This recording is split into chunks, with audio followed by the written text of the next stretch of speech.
तो डिस्काउंट का छूट जो है उसका अगला जो टाइप है, मैंने कल कुछ आपको बताया था पिछले वीडियो में कि पार्ट 3 हम पढ़ रहे हैं। अब कुछ प्रश्नों का मैंने यहाँ पर संकलन दिया है, कुछ प्रश्न है यहाँ पर, आज हम इसको प्रैक्टिस कर लेते हैं। इन्हीं टाइप पर है कि मुश्किल हो या आसान हो उसको कैसे करना है, अप्रोच क्या होना चाहिए, क्योंकि आपका सही अप्रोच ही आपको सही रास्ते पर ले जाएगी, जल्दी भी और सही भी। तो सही अप्रोच क्या होना चाहिए वो आपको मैं आज बताने वाला हूँ।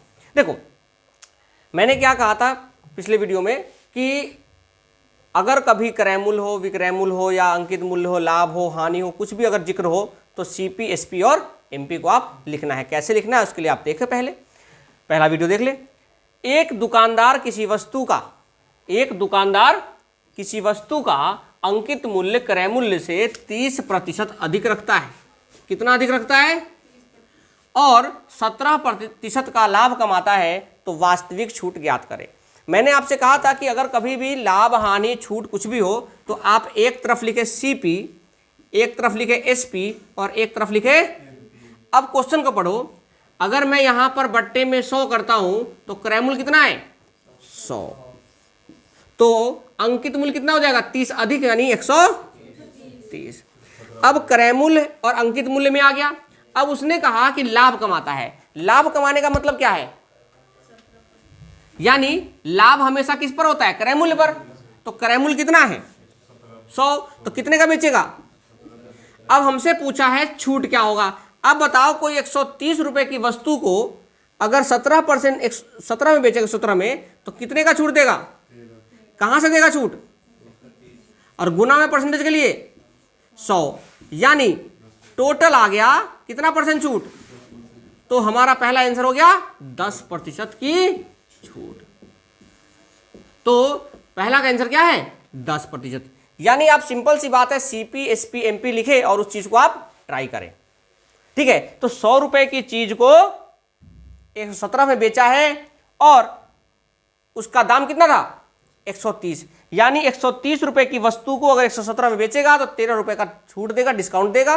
और डिस्काउंट हमेशा एमपी पर होता है। 130 का डिस्काउंट 130 पर होगा, यानी 10% उसका आंसर हो जाएगा।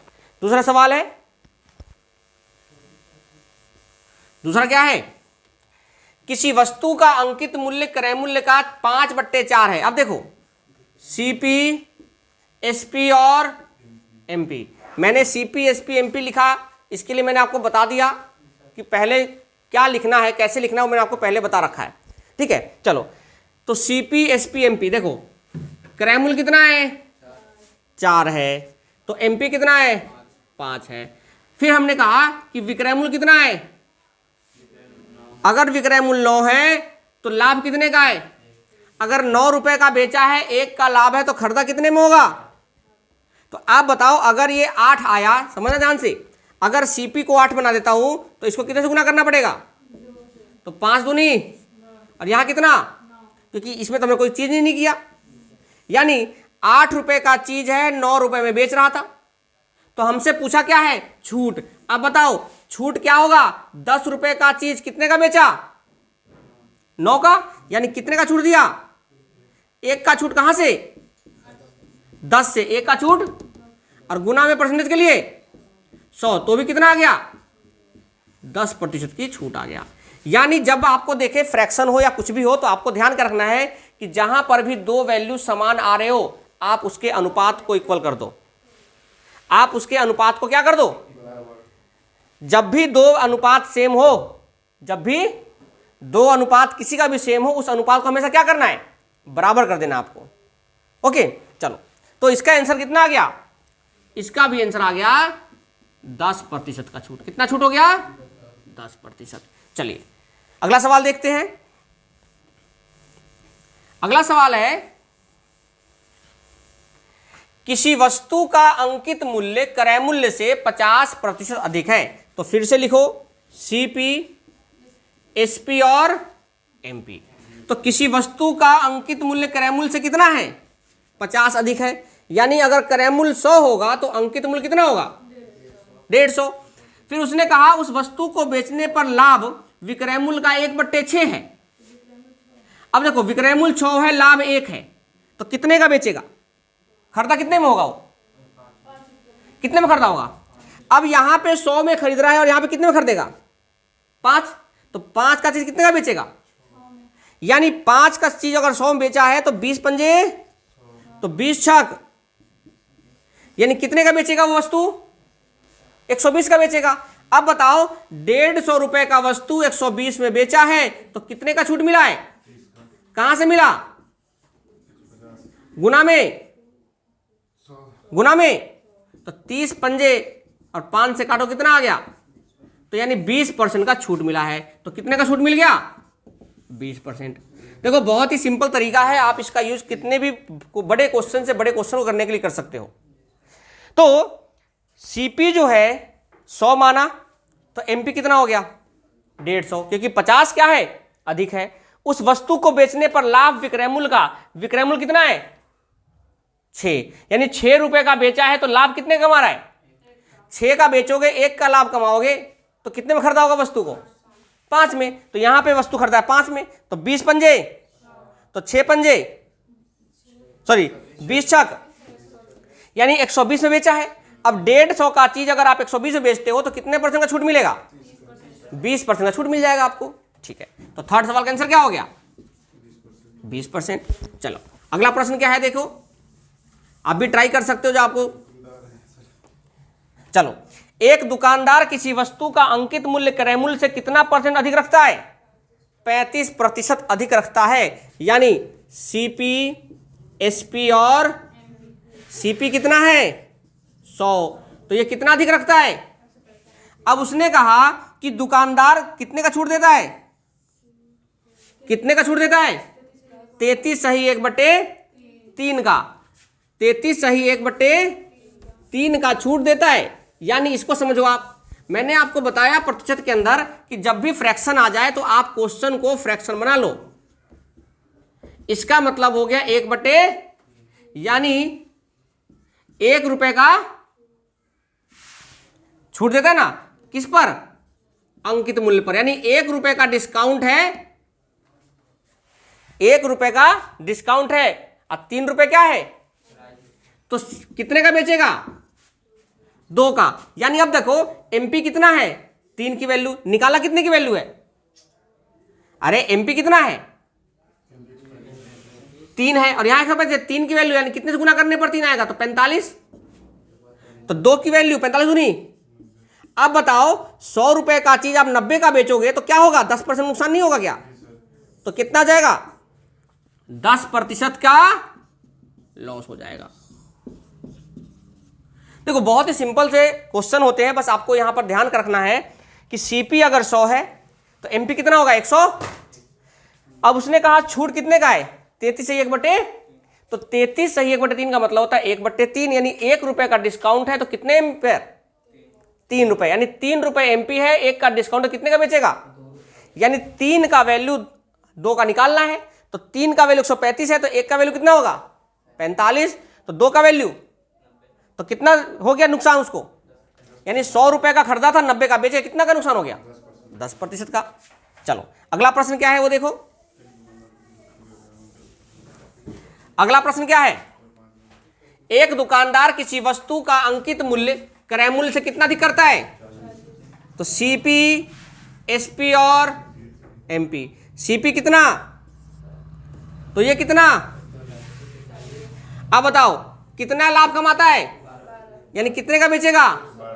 अब बताओ 112 का बेच रहा है तो उसने पूछा है छूट, तो 140 का चीज कितने का बेच रहा है, तो कितने का छूट दे रहा है, कहां से, गुना में परसेंटेज के लिए 0 से 0 14 दूनी, यानी कितना % छूट मिला 20% हो गया।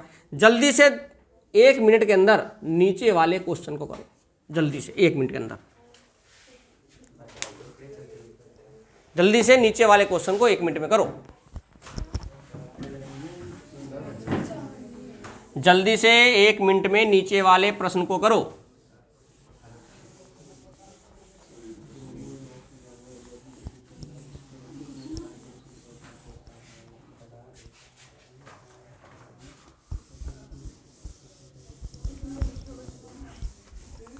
जल्दी से आप नीचे वाले प्रश्न को, इधर वाले प्रश्न को आप करो, तब तक मैं क्वेश्चन लिख देता हूं और आपके लिए।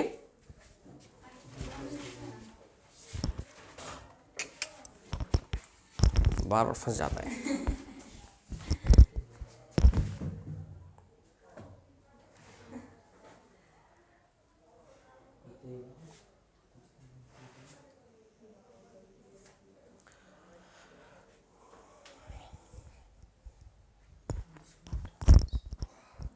चलो, हो गया नहीं होगा? अब देखो, जो बच्चा, सुनो ध्यान से, जो बच्चा इस वैल्यू का यूज करना बैठेगा ना, इसका अगर यूज कर लिया तो वो क्वेश्चन को फंस गया, वो कभी नहीं कर पाएगा क्वेश्चन। देखो बस ये जो सवाल होते हैं ना, उस सवाल में आपको ध्यान रखना है, याद रखना, जब भी कोई क्वेश्चन परसेंटेज में हो, किसमें, और आंसर भी किसमें पूछे, तो no use of value, value का कोई यूज नहीं करना, उससे बचना है। अगर आप वैल्यू का यूज करोगे तो आप फंसते रह जाओगे, तो वैल्यू का यूज नहीं करना है। तो ध्यान दो यहाँ पर कैसे करना है, लिखो सीपी, एसपी और एमपी। कोई दिक्कत? चलो मैं एग्जांपल भी दूंगा आपको, समझा भी दूंगा उस चीज़ को, समझना ध्यान से कि वैल्यू का यूज क्यों नहीं करना है। ठीक है, इस वैल्यू का यूज क्यों नहीं करना, उसके पीछे मैं रीजन भी समझा दूंगा। ठीक है, तो आपको समझना ध्यान से। कितना अधिकार करता है, यानी 100 रुपए का चीज कितने का, और कितने लाभ कमाता है, तो कितने का बेचेगा, कितने का छूट दिया, कहां से दिया, गुना में, तो कितना आ गया, 20%। कितना आ गया, 20%। अब देखो यहां पर ध्यान से, 999 दे दिया तो क्वेश्चन को तुम फंसा दोगे। अब ध्यान दो, प्रतिशत का क्वेश्चन है, परसेंटेज में क्वेश्चन है, आंसर भी परसेंटेज पूछा है, वैल्यू का यूज नहीं करना है। क्यों नहीं करना है, ध्यान दो बेटा। तो इसको मान लो मैं इस क्वेश्चन में अगर क्रैमुल कहता कि 3000 है, कितना है, चलो मान लेते हैं, तो 3000 रुपए का कोई क्रैमुल है, तो अंकित मूल्य कितना होता, 60% ही होता, तो 3 छक 1800, यानी कितने का होता, 48 होता। और सीपी कितना हो जाता, मान लो हमने 20% डिस्काउंट दिया, कुछ भी, क्योंकि हमारा डिस्काउंट कितना है, 20% है ना, कोई बात नहीं, 20% डिस्काउंट आया ना, तो इसका अगर 20% डिस्काउंट देंगे तो कितना होगा, 960 रुपये का कम करेगा कि नहीं करेगा। अगर 960 रुपये कम किया तो कितना का बेचेगा, 4800 में से अगर आप 960 रुपये कम करते हो तो सिंपल सी बात, 1000 से 40 रुपये ज़्यादा, यानी 3840। फिर भी देख लो, 0 40, 9 में से 9 मतलब कि 17 में से 9 गया, तो कितना आ गया, 3800। यहां तक कोई डाउट है किसी को? चलो अब मुझे बताओ कितने का लाभ कमाएगा, 840 का। कहां से कमाया, गुना में परसेंटेज के लिए, तो 2 0 से 2 0, 2 0 से 2 1 0 और 3 से 28, तो कितना आया, 28%।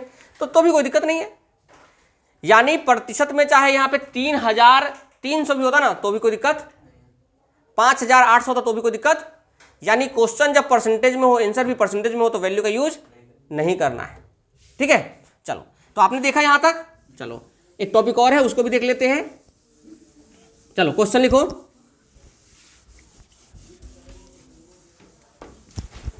चलो क्वेश्चन लिखो,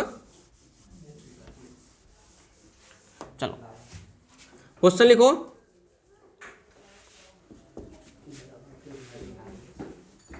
टाइप अगला बना दिया। अब एक दुकानदार 20% की छूट देने के बाद, एक दुकानदार 20% की छूट देने के बाद 20% का लाभ कमाता है। एक दुकानदार 20% की छूट देने के बाद 20% का लाभ कमाता है, तो पहला प्रश्न लिखो क्या हो सकता है। पहला, क्रय मूल्य और अंकित मूल्य का अनुपात ज्ञात करो। क्रय मूल्य और अंकित मूल्य का अनुपात ज्ञात करो। दूसरा क्वेश्चन, अंकित मूल्य क्रय मूल्य से कितना प्रतिशत अधिक है। तीसरा प्रश्न, क्रय मूल्य अंकित मूल्य से कितना प्रतिशत कम है। पहले हम बेसिक देखेंगे, फिर हम शॉर्टकट देखेंगे, ठीक है। पहले हम बेसिक समझ लेते हैं इस चीज का। देखो मैंने क्या कहा, जब भी क्वेश्चन में छूट, लाभ, हानि, क्रय मूल्य, विक्रय मूल्य का जिक्र होता है तो सिंपल सी बात है, क्या लिखोगे? सीपी, एसपी और चलो कितने का छूट दे रहा है, यानी 100 रुपए का चीज और लाभ कितने का मारा है? चलो तो 100 रुपए का चीज कितने का बेचेगा और 100 रुपए का चीज कितने का बेचेगा? दोनों में बराबर आया कि नहीं आया? तो जब यहां बराबर करना हो तो कुछ नहीं करना, यहां से ऊपर गुना कर दो, तो ये कितना हो जाएगा? ऐसे नहीं, पहले ऐसे समझ लो, 80 गुना, चलो अनुपात 120 गुना, और यहां कितना होगा? 100 गुना, नीचे का ऊपर, ऊपर का। जब आप बराबर करोगे तो इसका यूज कभी नहीं करेगा वो, यानी इसका यूज कभी वो नहीं करेगा। तो अब बताओ क्रय मूल्य कितना आया और अंकित मूल्य कितना आया? 2 जीरो से, तो 3 जीरो से 4 दूनी 4 तिहाई, यानी क्रय मूल्य का अनुपात क्या आया? 2:3। कोई दिक्कत? पहला ऑप्शन। यानी आपको क्या करना है, जितना भी क्रय मूल्य है, कितना लाभ कमा रहा है वो, और कितने का छूट दे रहा है वो लिख लो 100 से मान के। कोई दिक्कत? जो बराबर आया है नीचे से ऊपर गुना कर दो, ऊपर से। कोई हो गया क्वेश्चन? अब ध्यान दो, उसने पूछा अंकित मूल्य क्रय मूल्य से कितना अधिक है। आप बताओ कितना अधिक है? कहां से अधिक है? गुना में। तो कितना अधिक है अंकित मूल्य? 50%। तीसरा सवाल देखो, कितना कम है? कहां से कम है? गुना में परसेंटेज के लिए 100, यानी कटेगा तो नहीं है। तो इसका मतलब हो गया 100/3%, या 33 सही 1/, या 33.33%। आगे समझ में? शॉर्टकट सिखाऊं या आगे एक क्वेश्चन के बाद? एक क्वेश्चन के बाद शॉर्टकट सीखेंगे। डायरेक्टली कैसे करना है, इन चीजों से अगर बचना है तो कैसे करना है, ठीक है। डायरेक्टली कैसे करना है वो बताता हूं अभी आपको।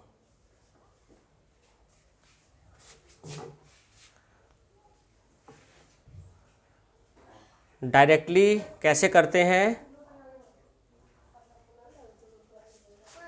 चलो डायरेक्टली करने के लिए ध्यान दो। इसको मिटा दूं? चलो देखो, डायरेक्टली करने के लिए जब छूट और लाभ होगा, जब छूट और क्या हो, लाभ या हानि हो, छूट और लाभ या हानि हो, तो देखो हमेशा क्रय मूल्य और अंकित मूल्य का अनुपात कैसे निकालोगे? आप बताओ क्रय मूल्य ज्यादा होता है कि अंकित मूल्य ज्यादा होता है? अंकित मूल्य ज्यादा होता है। अब बताओ छूट देने पर ज्यादा होगा कि लाभ देने पर ज्यादा होगा? अरे छूट में ज्यादा चीज होगा कि लाभ में ज्यादा होगा? लाभ में ज्यादा होगा। तो ध्यान रखना, जो छूट है ना, छूट वो बनेगा क्रय मूल्य। यानी कितने का छूट दिया? 20 का छूट दिया, तो कितना हो जाएगा क्रय मूल्य? और लाभ कितने का है? तो ये अनुपात कितना? सीधा अंश अनुपात हो गया 2:3। सीधा सा बात है, सीधा सा अनुपात क्या लिख देना है? छूट वाला जितना वो कम कर दो, वो सीपी हो जाएगा क्रय मूल्य, और जो लाभ वाला है वो अंकित मूल्य हो जाएगा। कोई दिक्कत यहां पर? एक लाइन में आंसर हो गया। एक और क्वेश्चन लिखो, इसको मिटा दूं? चल एक क्वेश्चन लिखो और।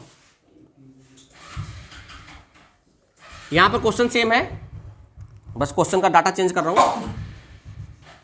आप फिर से ट्राई करोगे। चलो क्वेश्चन लिखो। एक दुकानदार 40% की छूट देने के बाद 20% लाभ कमाता है। 40% छूट देने के बाद 20% लाभ कमाता है, तो बताओ क्या होगा? एक दुकानदार 40% छूट देने के बाद 20% लाभ कमाता है, तो अनुपात बताओ क्या होगा, कितना अधिक होगा कितना कम होगा।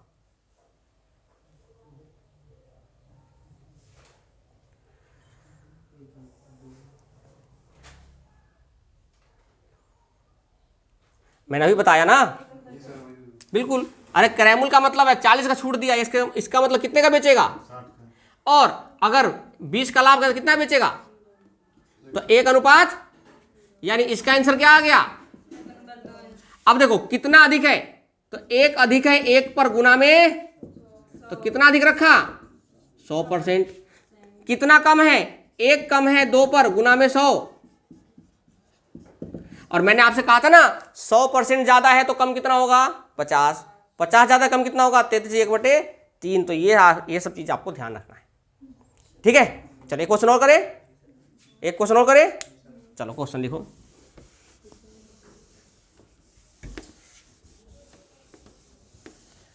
अगर अब वीडियो अच्छा लगे तो शेयर जरूर कर देना इसको, ठीक है। हाँ, इस वीडियो को शेयर कर देना, इस क्वेश्चन के लिए कर देना बस। लिखो क्वेश्चन, लिखो। एक दुकानदार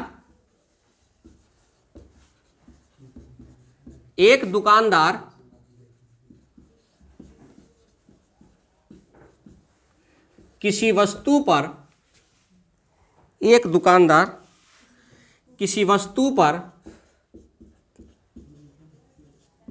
15% छूट देने के बाद, एक दुकानदार किसी वस्तु पर 15% छूट देने के बाद 25% लाभ कमाता है। हाँ, 25% लाभ कमाता है। यदि वस्तु का अंकित मूल्य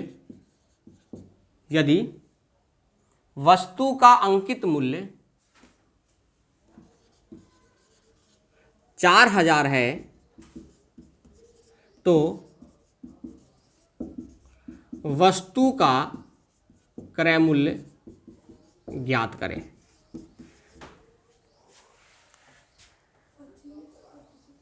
कोई भी प्रश्न आता है, याद रखना, कोई भी प्रश्न आता है सबसे पहले ध्यान दो, जैसे ही छूट और लाभ हो ना, सिंपल सी बात है, हमेशा निकालो क्रय मूल्य और अंकित मूल्य का अनुपात। क्या आएगा, 15% छूट देने में कितने का बेचेगा, और लाभ कितने का, 5 से काटोगे 17 और 5 से काटोगे तो, यानी 25 की वैल्यू कितना है, 25 से 4000 को कितने बार में, 16 बार में। अरे 25 गुना में 4, 16 बार में, तो 17 गुना में 160 कर लो, कितना है जल्दी बताओ। 256 प्लस 16 कितना हो गया, 256 प्लस 16 272, 272 यानी 2720। यानी वस्तु का अंकित मूल्य कितना है 4000, तो क्रय मूल्य कितना 2720। तो इतना टाइप है, आप कर लेना, कल इसको और हम प्रोसीड करेंगे। ओके, चलो।